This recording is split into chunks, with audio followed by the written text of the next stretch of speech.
Let's talk about some of the nation state cyber attacks, and obviously that continues. So Let's talk about nation states sort of cyber scams. Because there's different nation state cyber activity that's, advanced persistent threats that's happening all the time.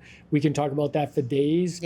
But I think what's relevant right now is specifically what North Korea has been doing. And they have actually been committing employee fraud. And so what do I mean by that? We have a lot of companies that are doing third-party labor. They're doing employees that can be completely virtual. And what these North Koreans have done is they've actually obtained fraudulent identification of U.S. persons. And so they actually then apply for the job. They get the job. And they're actually using, and sometimes if the company requires you to use their laptop, like a lot of companies say, hey, you have to use our laptop, they mail it out to you. They have people situated in the US that actually is the mailing point, and then they further those laptops on to the friendly place and have those people. So that's happening all the time. Another thing that North Korea is doing is they're actually inserting malware in their resumes. So when HR kind of is going through the resumes, they have a link to an article they quote unquote published or something that they've done, and then that actually has malware. So it's kind of interesting. And North Korea is unique from leveraging their cyber activity from a nation state way to actually help their economy.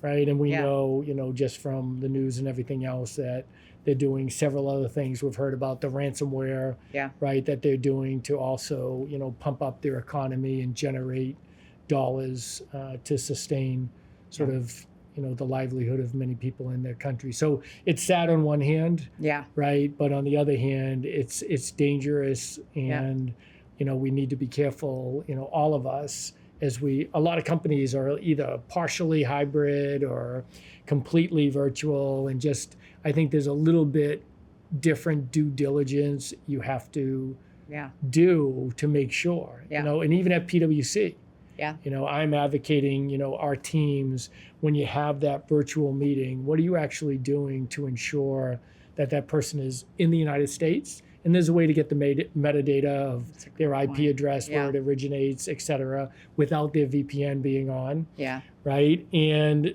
actually talking to them, showing different parts of like where they are, making sure they don't have a virtual background, right? And showing you sort of what is their, landscape outside there, and what part of the country are they living in, that type of thing. So I think there's some simple things you can do, but it is frequently happening. So that is scary, especially considering the folks on the other end of that are typically HR folks, recruiters that are not thinking in that way. And we all know that there are questions you can't ask in interviews too. So to ask somebody to show their, where they're at, their location, or they're outside, it's kind of a challenging thing to navigate. So it is really hard. And I think historically, what we saw a lot of the nation states doing, and again, anybody listening, I'm not paranoid all the time.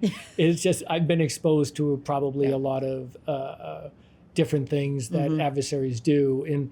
And specifically, there are certain countries, and it's not just limited to, and there are several others, but in our academic institutions, right, they tend to focus on the research areas that their country actually wants to lead on. So if you look at what's happening in the world of AI, right, you'll find a lot of these academic institutions are doing world-class research in a lot of these areas. Think quantum computing, right? Think of what's happening with agentic AI and where that is going, right? And a lot of this research, right, is being leveraged, and actually these students are actually acting on behalf of their home country, unfortunately. And we're training a lot of them, but a lot of them are being coerced too. So they're not there. They didn't voluntarily do it, but their family gets a visit from the MSS or the PLA or whatever it might be, and they say, well, you have a choice of your parents will go to jail or it's terrible. Right. So there's a lot of that going on. So this is always something that, is going to be ongoing. Yeah. I think it's hard. Like I draw the comparison where you were talking about HR, where normally, like, I think of HR people as really positive. Yeah. Right. And they're not necessarily always looking for, hey, what's that bad thing that we need to be concerned about? They teach people. Right. I shouldn't say not all. It's a big stereotype, but maybe they take it face value, sort of what's on there, and looking at the good side, which is not a bad thing. Right. You don't want everybody to be thinking the worst. You don't want to be thinking like me. Yeah. That is for sure. Exactly.